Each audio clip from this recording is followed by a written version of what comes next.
Seorang anak perempuan di kota Semarang, Jawa Tengah nyaris menjadi korban penculikan oleh dua pria. Aksi penculikan dapat digagalkan saat warga mendengar teriakan korban minta tolong. Percobaan penculikan dialami oleh seorang anak perempuan pada Senin petang kemarin di kota Semarang, Jawa Tengah. Kejadian terjadi saat korban berjalan seorang diri usai dari toko kelontong yang tidak jauh dari rumahnya. Tiba-tiba didatangi oleh dua orang pria dengan sepeda motor, menawarkan untuk ikut dan memberinya sebuah permen. Namun korban menolak dan berteriak minta tolong. Warga yang mendengar pun langsung meneriaki kedua pelaku.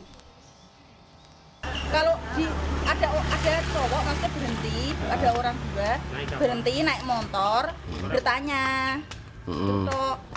Bertanya soal? Bertanya, tawarin. Ya cuma dia ayo ikut om gitu, berhenti terus ayo dia ikut om gitu toh. Terus ditawari apa? Permen katanya. Ditawari permen, tetap tidak mau. Enggak mau. Terus? Ya langsung dia tolong itu tadi terus ada orang bantuin.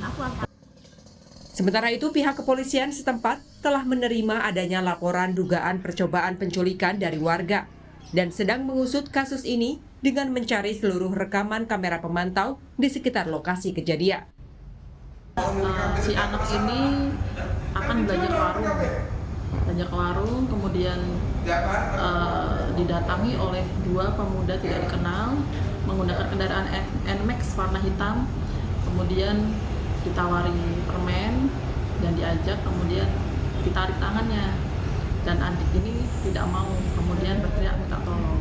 Kebetulan warga di sekitar yang mendengar kemudian meneriaki dua orang tersebut maling, pencuri, kemudian kedua orang tidak dikenal tersebut melarikan diri. Atas kejadian tersebut, masyarakat diimbau untuk meningkatkan kewaspadaan dan memberi edukasi kepada anak-anak untuk belajar melindungi diri agar terhindar dari aksi kejahatan. Heri Widodo, Kompas TV, Semarang, Jawa Tengah.